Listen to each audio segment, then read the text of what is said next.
from about 15 years on up, a great deal of my thoughts were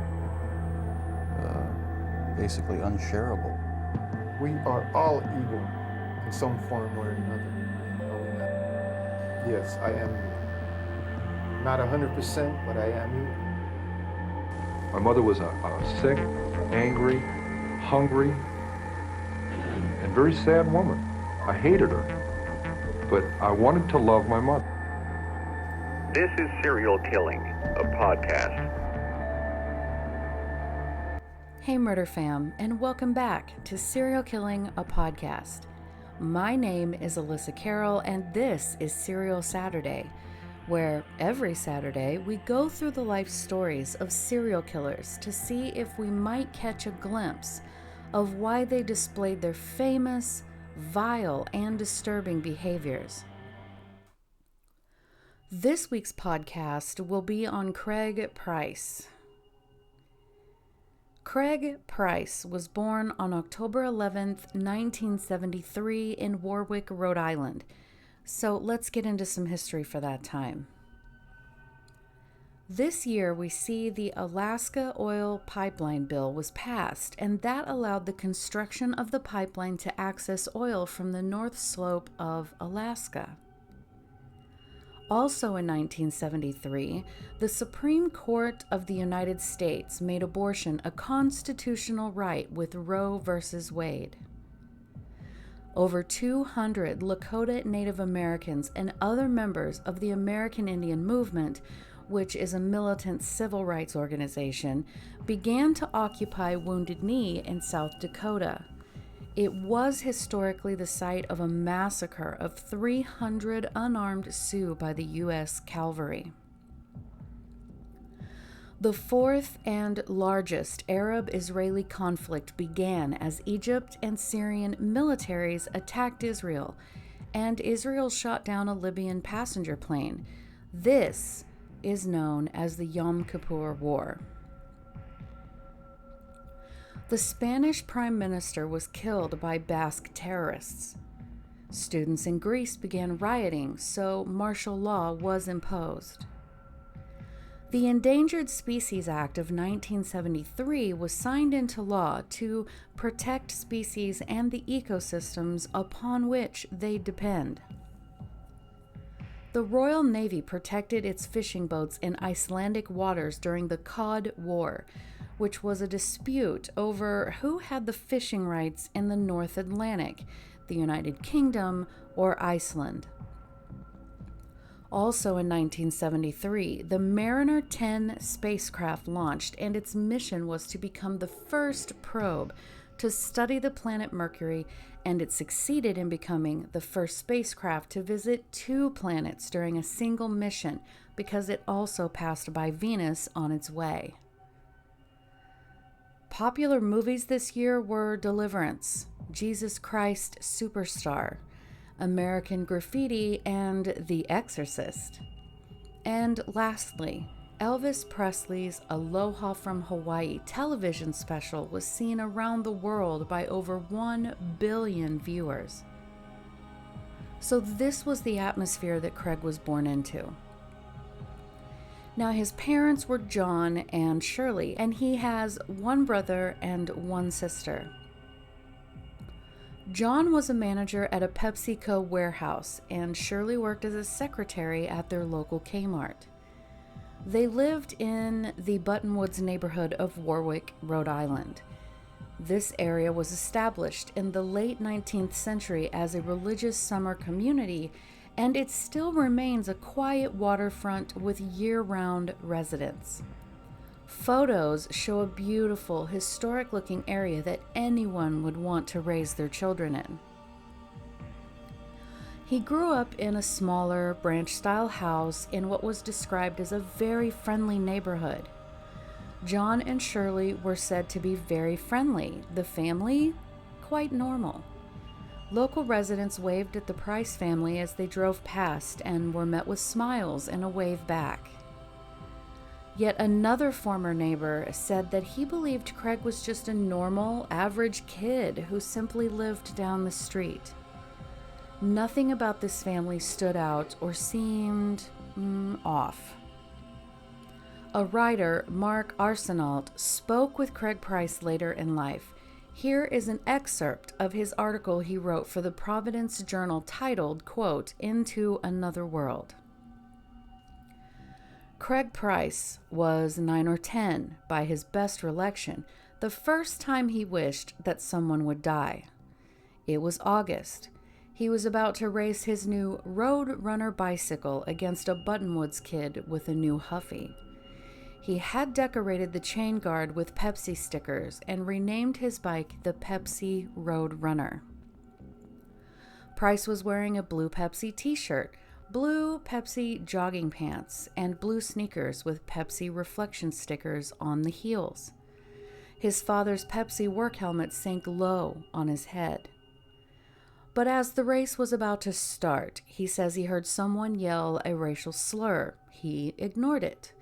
A golf ball hit the pavement and bounced against his leg. Price turned around.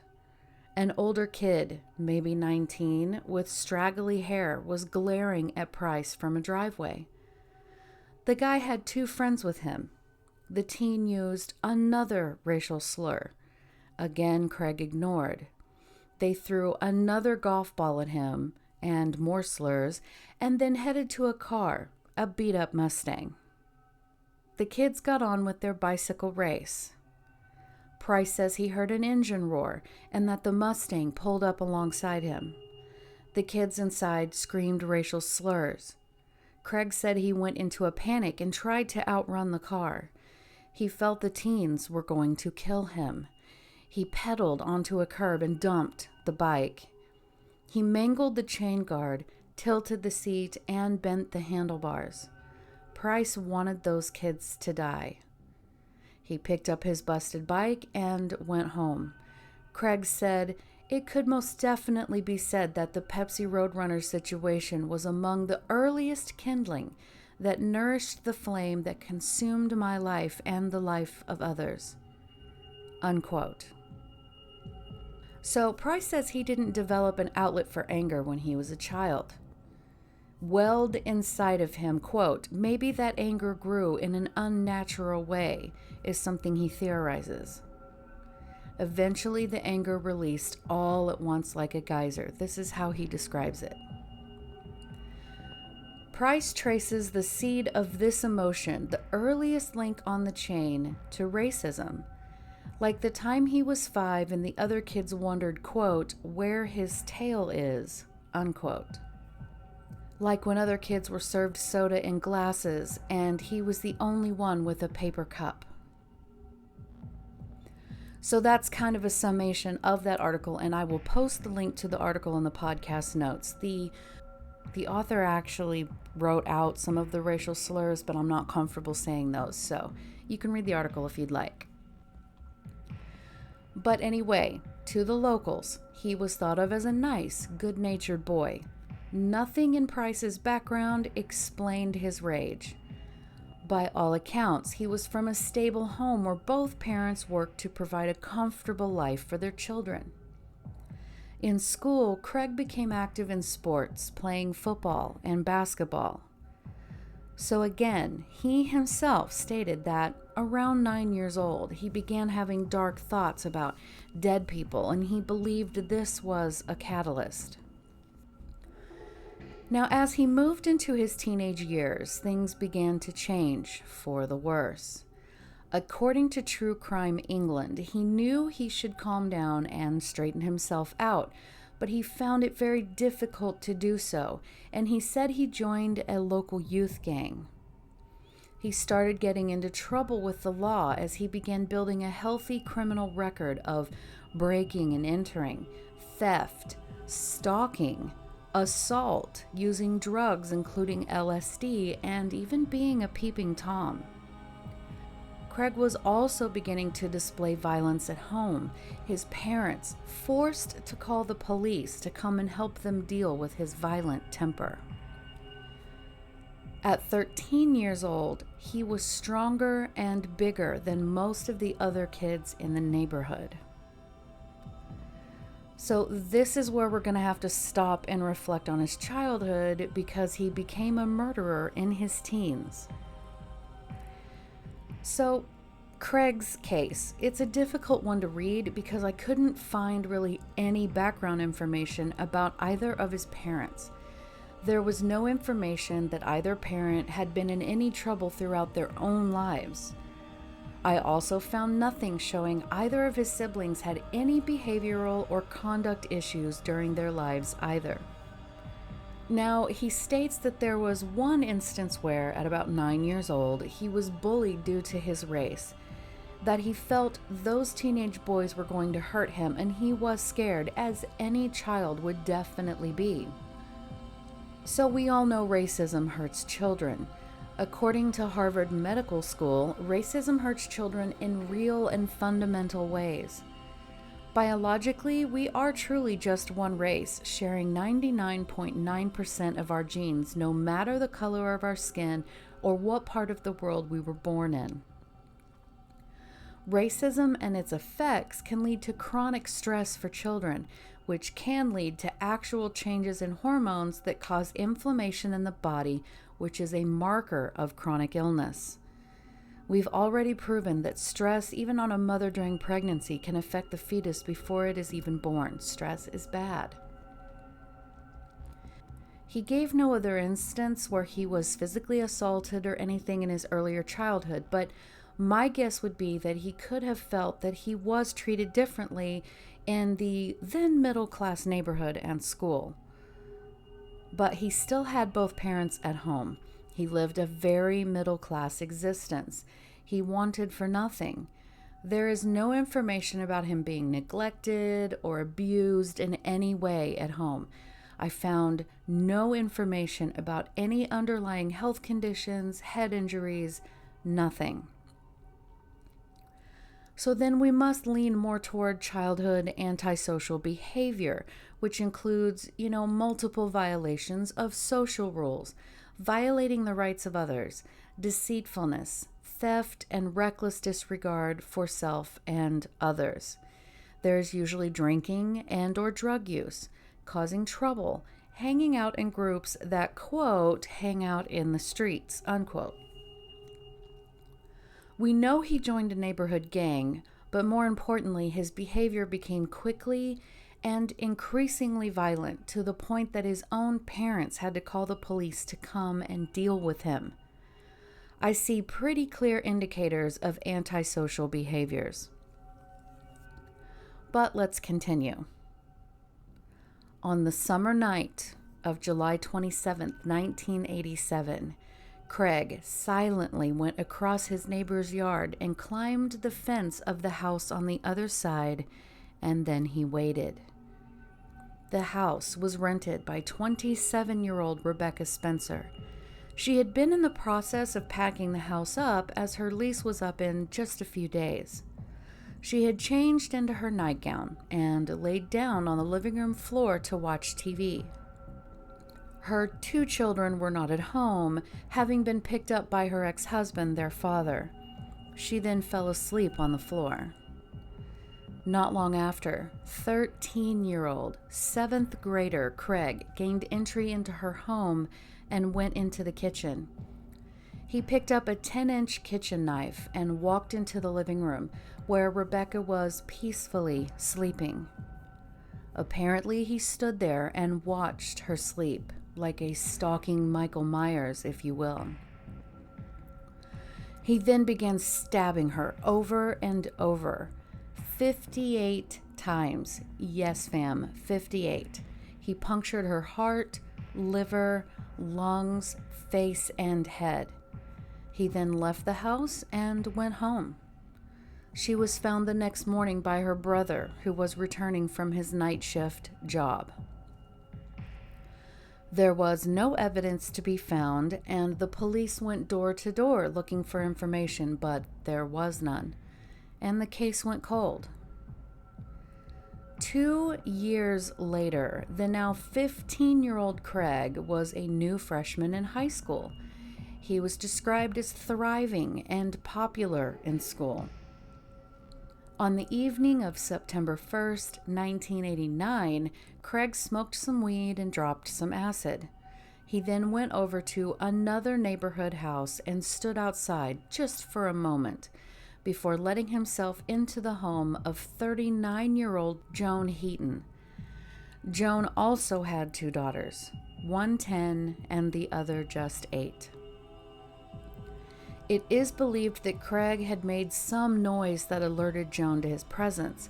She found him in her kitchen and began to scream.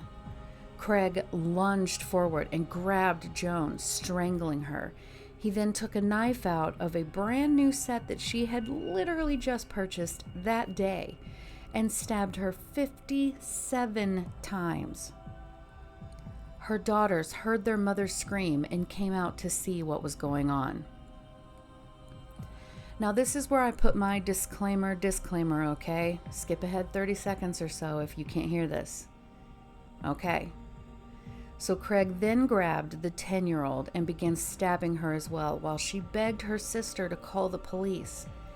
As the 8-year-old went for the phone, Craig then grabbed her and stabbed her as well. He stabbed the 10-year-old 62 times, the 8-year-old 30 times before he then grabbed a kitchen stool and crushed her skull. He stabbed the mother and the girls so brutally and savagely that he literally broke off the knife blades into their bodies, only pulling back a handle. He would actually have to stop and grab another knife to continue. He went on to cover 2 of the bodies and then he left the house silently. 3 days later, Joan and the girls' family began to wonder what was going on.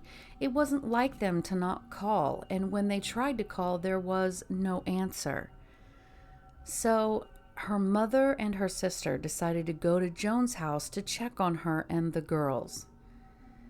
The scene they walked into was beyond horrific. This murder signaled that there was a murderer in the area. The first murder had been thought to have been committed by someone she had known. This proved that theory to be wrong. Now, the murderer had stepped into some blood on the floor and left a sock print, meaning he had removed his shoes, and the shoe size was determined to be 13. An expert recognized the anger and frenzy and said it was highly probable that the murderer would have cut himself in the process. And how right he was. Police officers driving around the area saw Craig and decided to talk to him because he was a street kid and probably had heard rumblings of something. But as they walked up, they saw he had a bandage on his hand and they asked him how he got it. He told them he had been drinking, got drunk, and punched a car window, breaking the glass, and it cut him. And the officers thought that was strange, considering there had been no report of any such incident in the area. They went on their way. They then did a background check on him and saw that he had quite the history with the police, including stalking as well as breaking and entering. On top of that, a friend of Craig's came forward, stating Craig was bragging about killing Rebecca, the victim from 2 years prior. It was at this point the police obtained a search warrant. They served the warrant at Craig's parents' home and began to search. Craig had been asleep and reportedly went right back to sleep too. Eventually, they found a plastic bag with bloody knives, blood-soaked clothing, and the sock that matched the pattern found at the scene in a shed in his backyard. He was awakened and immediately arrested. It was said that he showed no emotion during the entire process.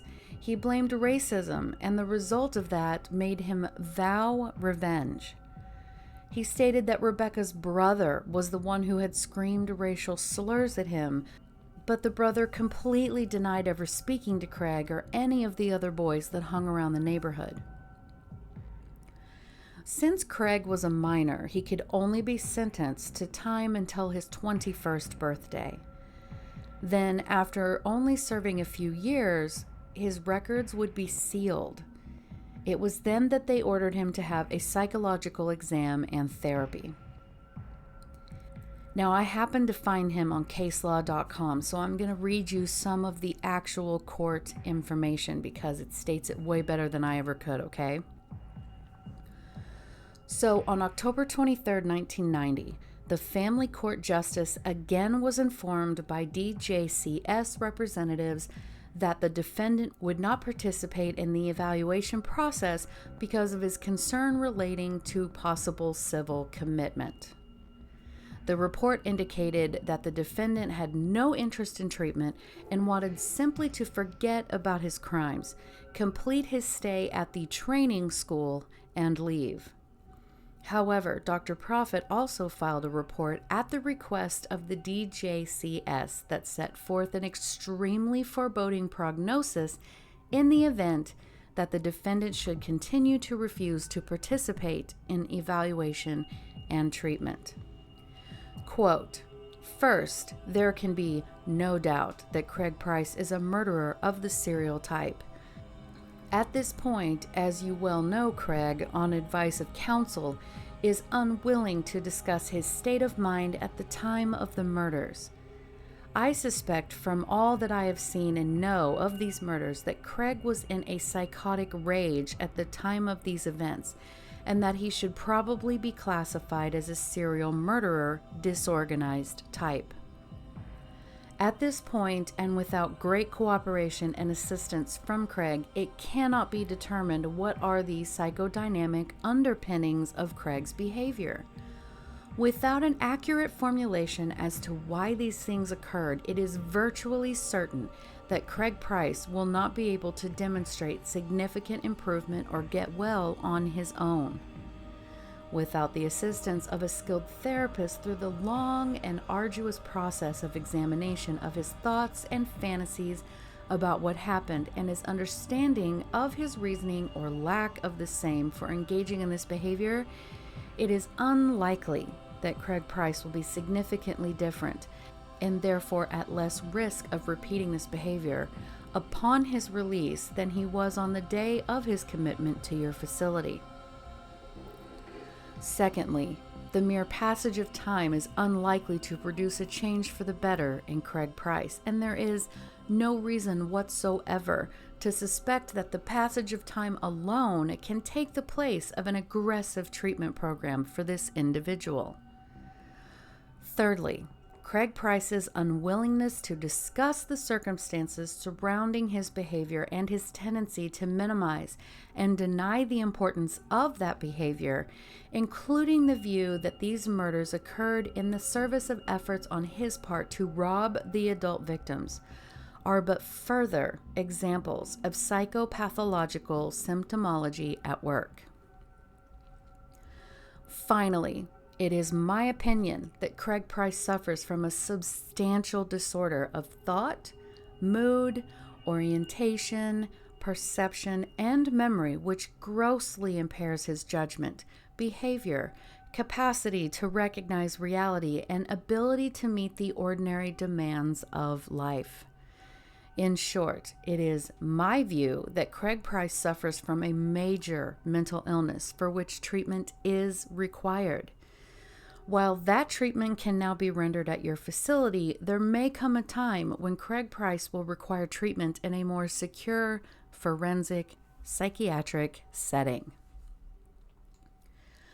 I would suggest, therefore, that you continue to pursue with Craig Price the need for him to engage in meaningful treatment, and that you continue to make available to him the opportunity to meet with a therapist to discuss these matters. You should not, under any circumstance, adopt or accept his view that he is not in need of treatment, nor should you take his refusal to be anything other than a manifestation of the pathology underlying the behavior which caused him to be sentenced to your facility. Craig Price, despite his outward appearances and despite his sometimes charming personality, is an individual who is in dire need, in my opinion, of the best and most extensive treatment that can be made available. Even with that, it may very well be that Craig Price will not be in a position where he can be safely placed in the community for a significant period of time into the foreseeable future and beyond. Unquote. Nevertheless, the defendant continued to refuse to carry out the ordered evaluation and therapeutic process. So once his 21st birthday was just a few months away, the court told him that he would be held past his birthday, being charged with contempt of court for continuing to refuse to cooperate in a mental health evaluation. Once he heard that, he miraculously decided that he would comply with the order to undergo psychological and psychiatric evaluation. The doctor that tried to work with him stated Craig was flat out lying to him regarding his crimes. Due to this, he was held in criminal contempt of court and sentenced to 25 years in prison. 10 years had to be served, and 15 might be suspended with probation. This was the absolute maximum punishment the judge thought he could legally give to Craig because, as we all know, he was far too dangerous to be set free. And we know this to be true because in April 2017, Craig walked into another inmate's cell and began stabbing him. The inmate tried to run, but Craig chased him, tackled him, and continued to stab him. It has been revealed that that attack was premeditated. So now his current release date is listed as September 2044. So guys, what do you think? Leave me a comment on Instagram at serial_killing or on the YouTube video. Consider becoming a sponsor, and thank you so much for listening. And for once, I'll tell you who next Saturday will be. I'm going to cover the Golden State Killer since he has been overwhelmingly requested.